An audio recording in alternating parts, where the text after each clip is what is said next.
Si elle avait d'autres choix, Tan Daiming n'aurait pas fait toute sa carrière dans le tressage de fils de bambou. Si on me laissait rechoisir, je ne ferais pas ce métier artisanal. Ces objets sont faits 100% à la main. La tâche est vraiment pénible. Mais je ne suis pas récompensée à la hauteur de mes efforts durant ces nombreuses années. Ces porcelaines, nées dans sa main, sont couvertes de fils de bambou aussi fins que des cheveux. 50 kg de bambou ne donnent que 400 grammes de filaments, soit 8 pour 1000. Les fils de bambou sont façonnés dans une forme rectangulaire, sont épais comme 1 ou 2 cheveux et aussi larges que 4 ou 5 cheveux. Fabriquer un ensemble de porcelaine de bambou demande plusieurs mois. Les fils s'entrelacent à l'ombre de la lampe, tressant un immense réseau de bambou. L'artisan qui tisse le tissu est tissé lui-même là-dedans.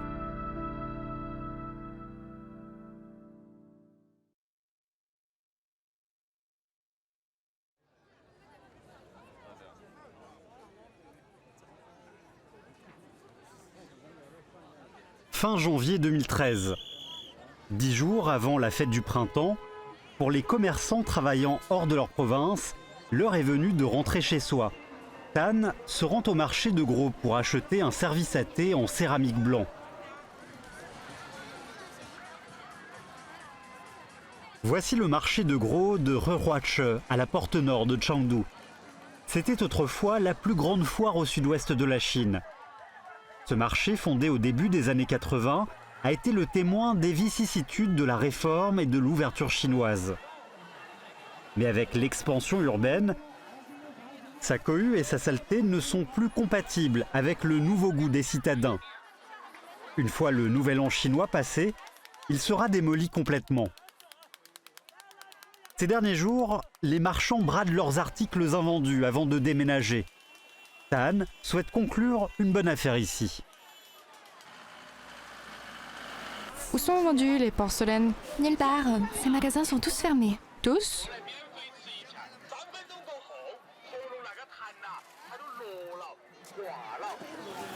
Excusez-moi, où sont les magasins de porcelaine? Ils sont tous fermés. Ils ont tous déménagé au quartier Chengdu.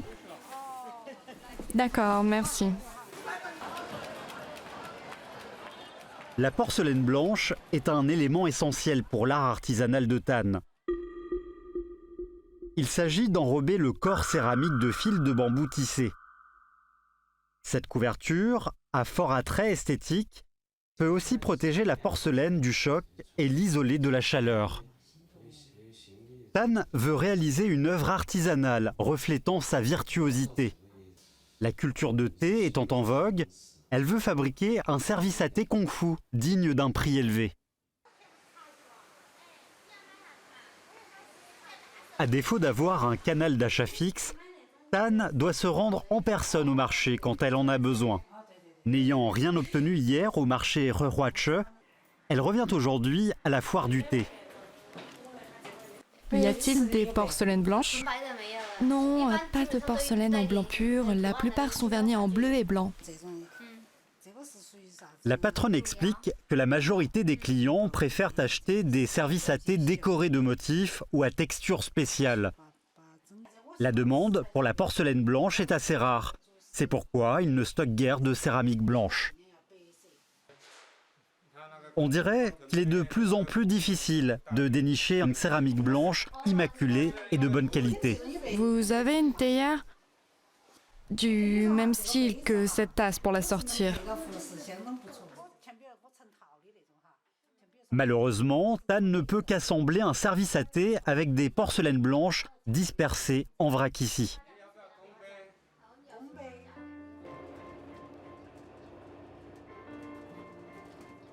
Comme le corps céramique n'est pas de qualité satisfaisante, Tan doit passer plus de temps au tressage des fils de bambou pour transformer un objet banal en un objet artistique.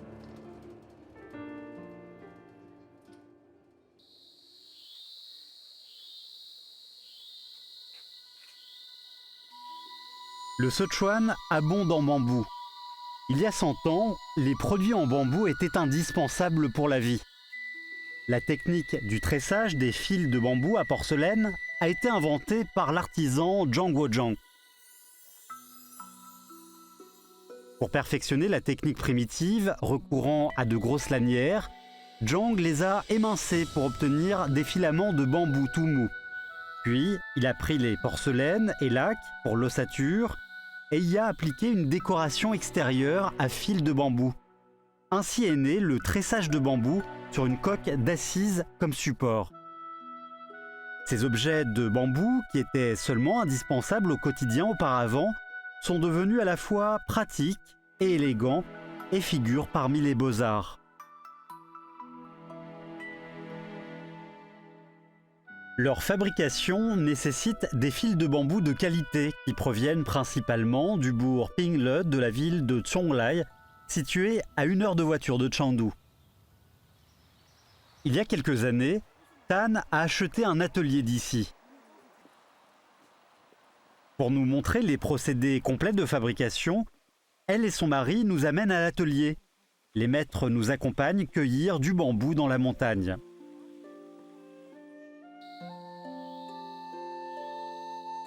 Le bambutse sert non seulement à nourrir les pandas, mais également à fabriquer la belle robe aux porcelaines grâce à sa longueur moyenne dépassant 0,6 m. Alimenté par l'eau propre, le bambou des montagnes Zhonglai est doté d'une texture souple et lisse avec peu de cicatrices.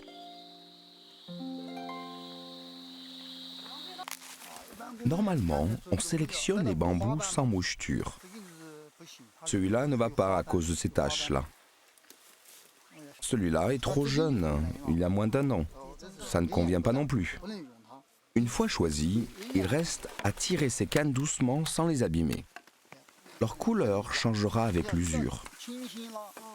Ensuite, on les abat, on les met lentement à terre et puis on les coupe d'un coup de couteau en bas afin qu'ils ne soient pas coincés. Ce bambou est assez précieux. Il représente la taille standard. Et ce tronçon-là? Il faut mesurer sur quelle articulation trancher pour garder un morceau d'environ 50-60 cm. Et une variation est parfois acceptable. Seul 1/5 du corps d'un bambou est utilisé pour produire des filaments. C'est pourquoi 50 kg de bambou ne donnent que 400 g de fil.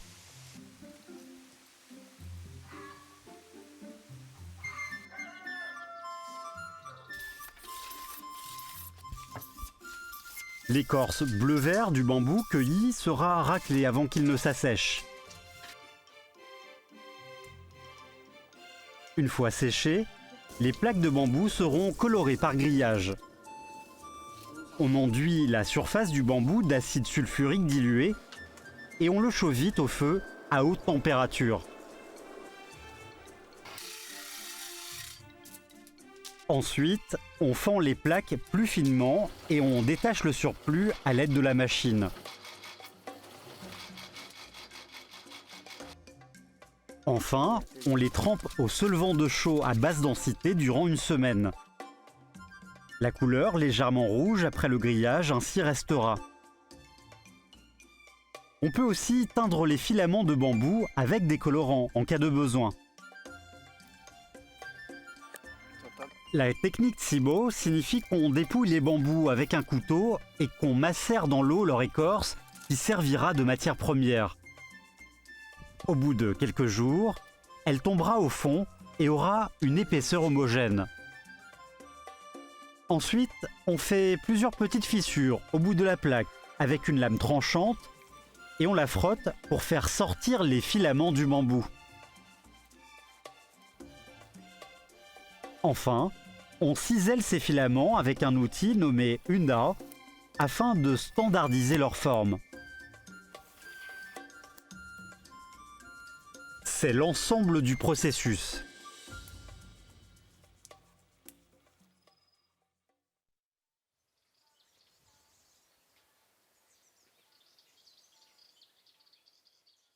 Le mari de Tan est également un artisan. Il travaillait autrefois dans une usine de jade et savait donc peindre. Les motifs décoratifs appliqués par Tan ont tous été ébauchés par lui. Durant des dizaines d'années, ils ont créé ensemble divers motifs comme une danseuse et une chanteuse, une calèche, une grue à couronne rouge et un panda. Le panda est la spécialité de Tan. Le panda est le symbole du Sichuan. Tan a donné naissance à divers styles de figures de panda.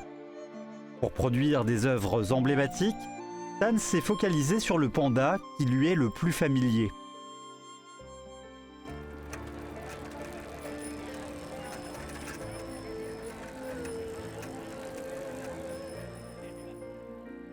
En fait, lorsqu'elle était apprentie à l'usine de bambou de Chengdu, le panda était déjà son sujet préféré.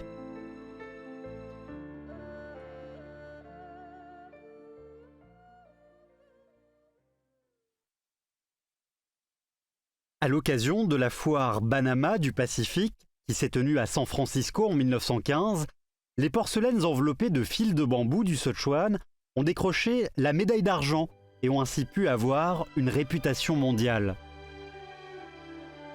Le bureau d'artisanat de bambou du Sichuan a invité Zhang Guojian à devenir enseignant. Peu après, cette technique manuelle a connu son plein essor au Sichuan.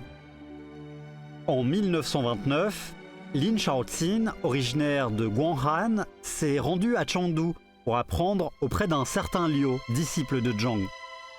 La fondation de la Nouvelle Chine a ouvert une époque de redressement économique, pendant laquelle Lin a été recruté en 1954 pour diffuser ce savoir-faire. Peu après, l'usine de bambou de Chengdu a vu le jour. À ce moment-là, la majorité des produits étaient faits en porcelaine. Ye Guizhen a démarré son parcours professionnel comme ouvrière dans cette usine dans les années 70. Elle a été initiée par Lin Shaoxin à cette technique et puis l'a transmise à Tan Daiming. À mon arrivée, elle m'a fait visiter l'usine. Ces trucs ont pris une couleur dorée si fascinante que j'ai décidé d'apprendre leur méthode de fabrication.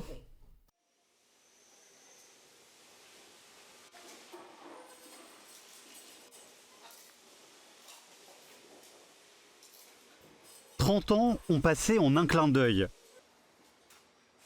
En 2003, l'usine de bambou de Chengdu a fait faillite. Tan a alors commencé à poursuivre toute seule cette profession.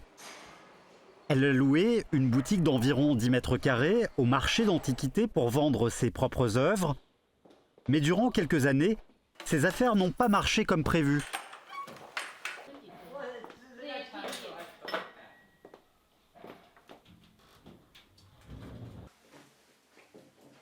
Plaçant un profond espoir dans ce service à thé, Tan s'attache à mener à bien son travail.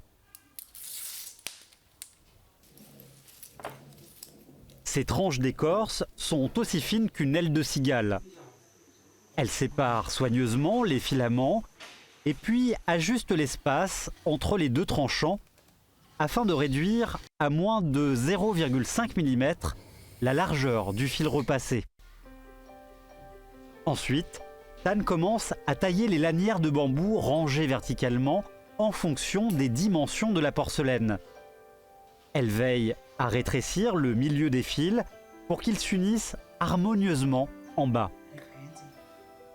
Les artisans nomment d'habitude tige ces fils verticaux. Un procédé également intitulé l'élagage des tiges. Maintenant, on commence à nouer l'axe avec 10 filaments. On aligne ces fils de bambou sur un stand rond en bois, puis on les enfile et on les fixe à l'aide d'un fil foncé transversal. Ensuite, on commence à natter, maille par maille. Le tressage repose sur deux gestes, le levage et le pressage.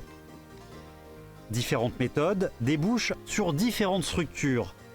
Pour doter la tasse d'un solide fond, Tan a choisi le procédé traditionnel, Il s'agit d'alterner ces deux gestes afin de joindre les fils en serrant le plus possible.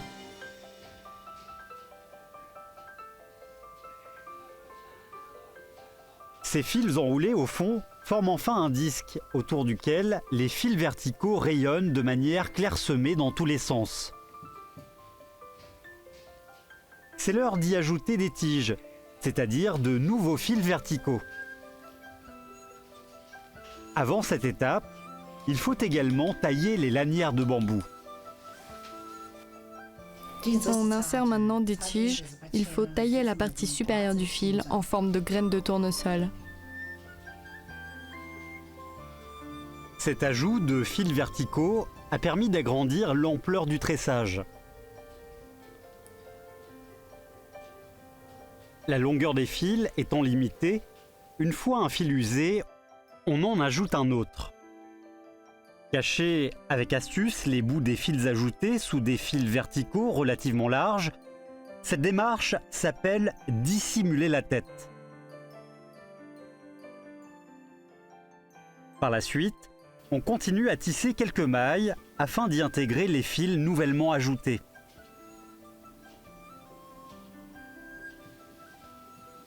Le moulage préliminaire du fond est ainsi réalisé. Afin de mieux coller cette natte au fond de la porcelaine, on doit ajuster le degré d'inflexion des fils verticaux en les pressant légèrement pour qu'ils se courbent adéquatement en fonction de la forme de la porcelaine.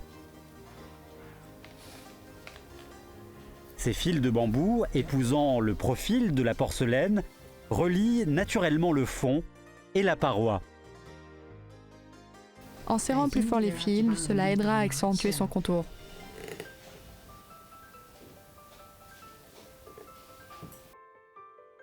Pour éviter que les fils de bambou séchés ne se cassent, il convient de les imbiber d'eau fraîche tout au long du travail. Cela peut augmenter leur souplesse.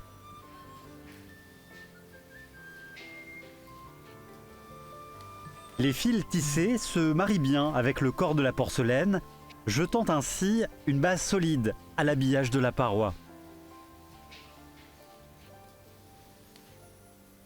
On utilise un peu de colle pour adhérer la partie achevée au fond du corps. Une fois la colle sèche, elle ne sert plus parce que l'objet prendra naturellement forme.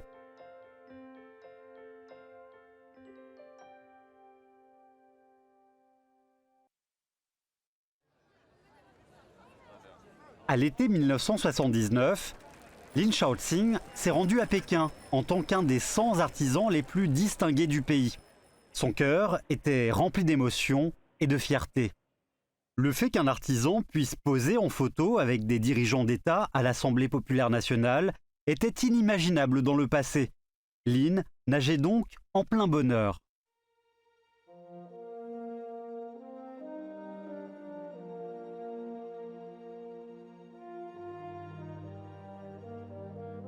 Aux yeux des disciples, le succès remporté par leur maître était assez logique. Au lieu de se vanter, il s'est dévoué à améliorer son expertise et à frayer sa propre voie à la force du poignet. Il a non seulement reçu une récompense à la hauteur de son travail, mais a donné un sens à sa vie. Au début de la réforme et de l'ouverture, l'État a appelé tous les secteurs à reprendre leur production. L'usine de bambou de Chengdu a vécu de nouveau son âge d'or. Mais la conjoncture a vite changé. Avec le développement technique, le coût des produits plastiques, céramiques et métalliques s'est effondré. Ces nouveaux types de matériaux jolis et durables ont menacé l'usine de bambou.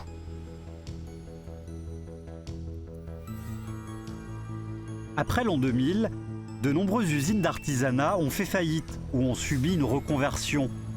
Les artisans, jadis nourris par l'État, ont dû faire face à ce nouveau défi. J'étais abattue lors de la faillite de l'usine. Compte tenu de mon âge, il était impossible de m'engager dans d'autres métiers. Je me disais alors que si je continuais à faire ça, ce serait voué à l'échec, vu la faillite de notre usine. J'ai hésité assez longtemps. Tan a souffert de la douleur engendrée par l'économie de marché. Elle a remis en question son choix initial.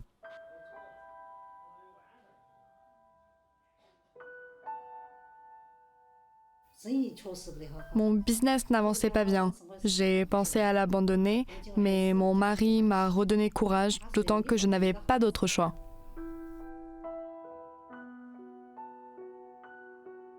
Pour Tan, la plus grande souffrance n'est pas d'avoir été licenciée, mais d'avoir endossé seule les risques de tous les choix qu'elle a faits.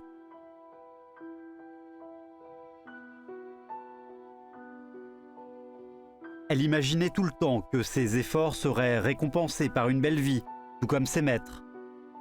Mais cet espoir a été réduit à néant. Tan ne sait pas ce qui lui manque.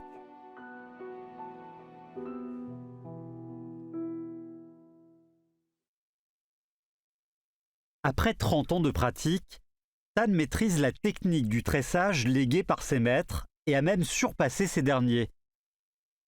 Elle voit dans chaque œuvre une nouvelle tentative. Cette fois-ci, elle compte rompre avec la tradition, c'est-à-dire remplacer la plénitude par l'ajouré, de façon à rendre ce service à thé plus délicat et vivant.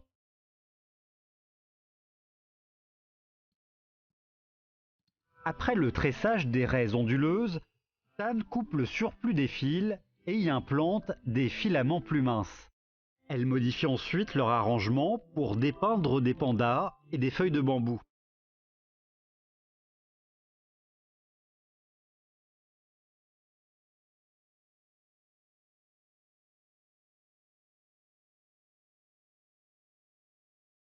Tisser les feuilles de bambou, couper un fil de couleur claire en 2 tronçons, les insérer en diagonale dans les fentes de la partie achevée.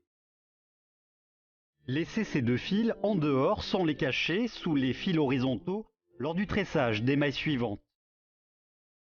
Après avoir terminé ces quelques mailles, on finit par boucler ces 2 filaments avec d'autres fils de même couleur. La pointe d'une feuille est ainsi composée.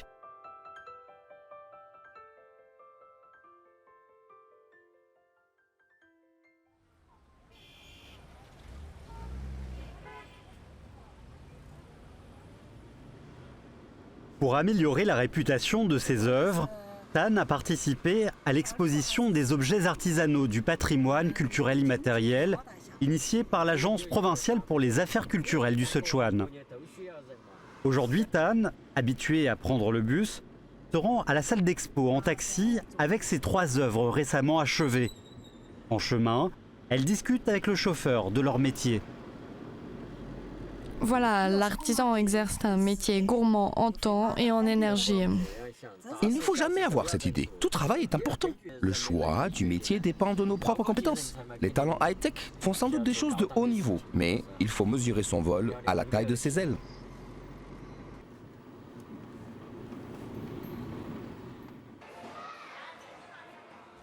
Le site de Wen Shufang est un quartier commercial rénové de Chengdu.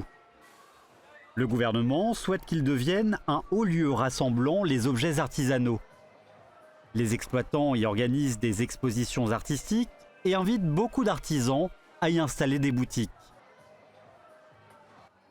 Parmi ses héritiers, une grande partie a travaillé dans des fabriques d'artisanat comme Tan.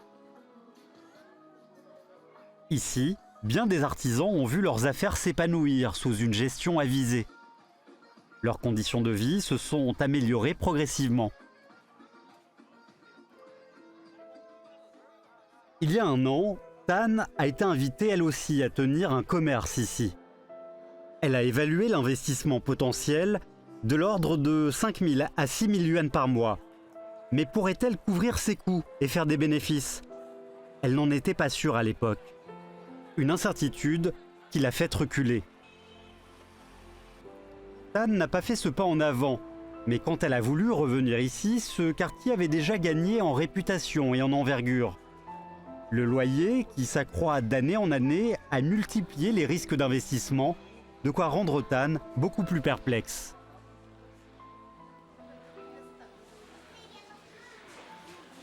Pourquoi vous avez éteint votre portable, monsieur Liu? J'avais un appel. Ça ne marchait pas. Et Elle, c'est qui? Elle fait le bambou aux porcelaines. Bonjour, monsieur Fang.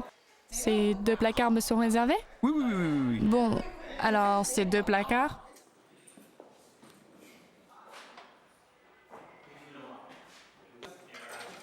Sans en connaître leur auteur, le jury d'experts va passer 2 jours à juger ses œuvres. Ça, c'est un vase avec des motifs des royaumes combattants. C'est très chic. C'est pas mal, c'est une œuvre très raffinée. Tout ça me plaît beaucoup. Je les trouve aussi pas mal du tout. Mais c'est le jury qui aura le dernier mot.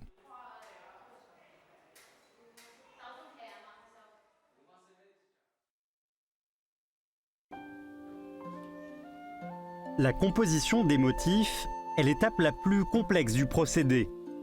Son exécution ressemble à celle de la broderie. Il faut trouver le meilleur moyen d'expression pour chaque figure. Néanmoins, comme le bambou n'a pas la même texture que le tissu qui varie librement sous l'aiguille, le tressage au bambou s'apparente plutôt à une danse aux joues.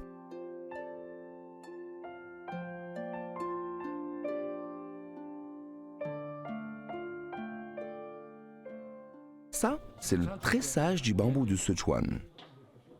Aujourd'hui, Tan accueille un client qui travaille dans une société étrangère de commerce. Il explique qu'il connaît le parcours de Tan et qu'il souhaite lui apporter une vidéo précieuse filmée par un Taïwanais au début des années 90. Je ne le regarde plus. C'est toi qui dois le regarder maintenant. Tu trouveras tes anciens collègues. Asseyez-vous. Asseyez-vous, asseyez-vous. Merci.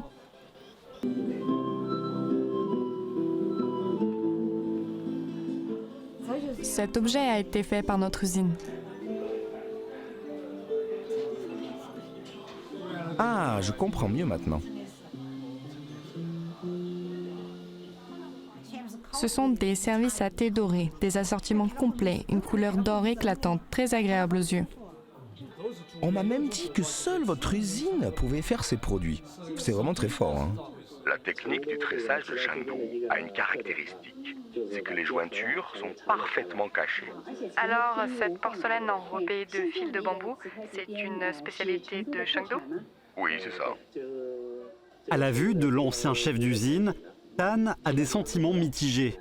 Dans le monde entier, c'est seulement à Chengdu qu'on fabrique ces choses.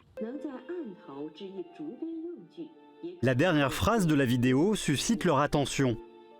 Il y a 20 ans, les fabricants s'inquiétaient déjà pour l'avenir de cet art manuel. La broderie du Sichuan jouit déjà d'une renommée nationale, mais le tressage de bambou est négligé depuis des siècles. On espère que cet art sera revalorisé avec des efforts de futurs artisans.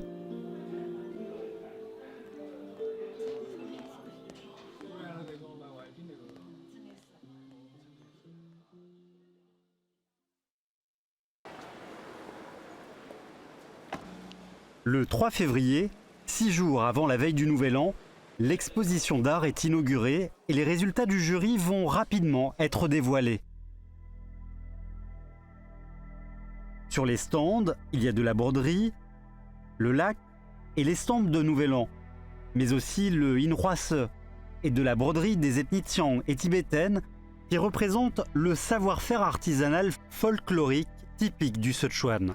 Chers invités, chers responsables, bon après-midi.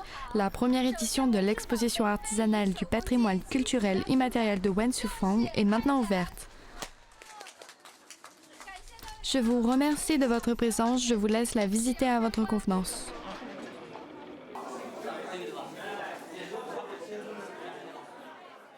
Durant l'exposition, Tan explique sans interruption au public l'art du tressage de bambou sur la porcelaine. Elle souhaite le faire connaître à plus de gens.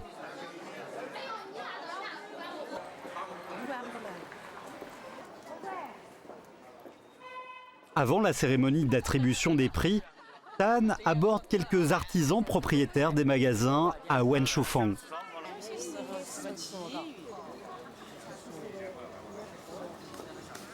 Il faut saisir chaque opportunité. Cette plateforme est rentable, elle améliore notre renommée et les débouchés sont plus vastes. Tu as déjà maintenu une clientèle au marché d'antiquités. Ici, tu peux attirer de nouveaux clients avec un nouveau magasin. Oui, tu as raison.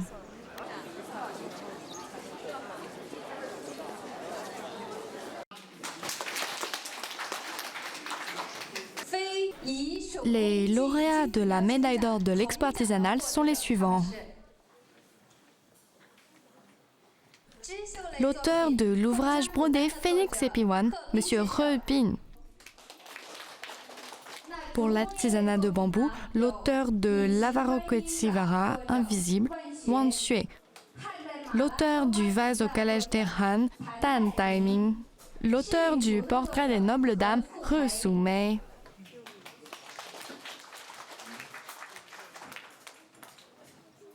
Applaudissons les lauréats!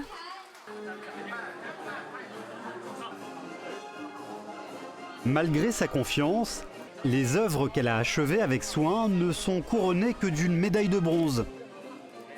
C'est peut-être dû au manque de notoriété des porcelaines de bambou par rapport aux autres œuvres d'art.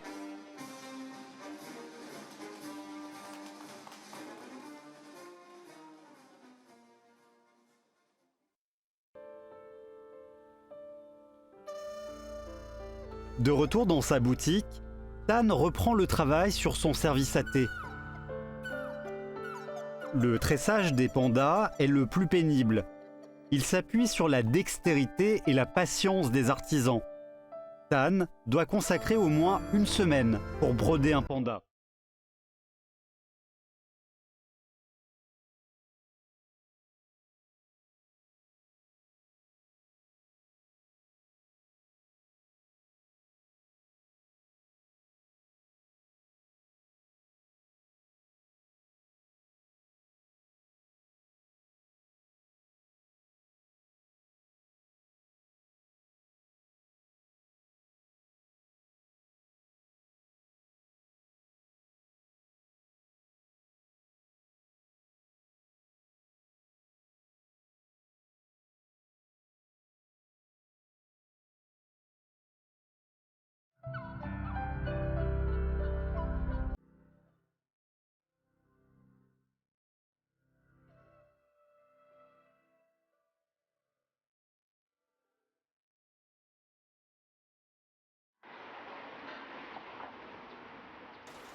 Tan a retranché le dernier fil de bambou, marquant l'achèvement du fruit de 40 jours d'efforts.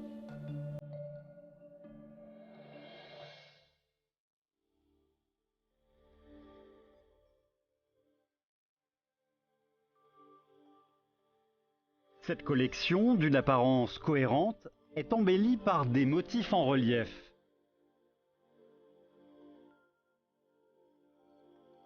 Chaque fil de bambou a été taillé à maintes reprises pour leur garantir une épaisseur homogène.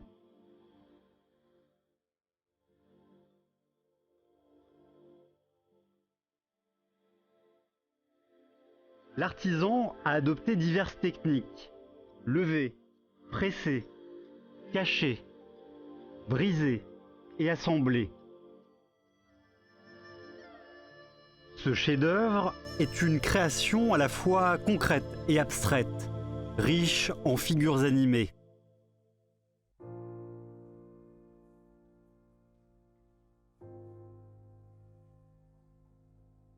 Peu à peu, Tan s'aperçoit que les temps ont changé. Même le fameux marché Ruwache a été démoli. Ce phénomène est plus ou moins révélateur de la réalité. On n'est plus à l'époque où la pratique faisait le grand maître et l'objet bénéficiait d'une haute estime du monde.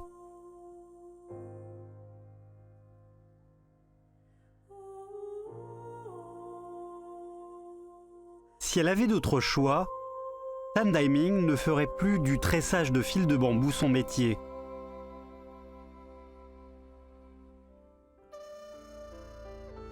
Mais au cours de sa vie, Tan Daiming est devenu inséparable de ces fils tissés de bambou, fins et denses.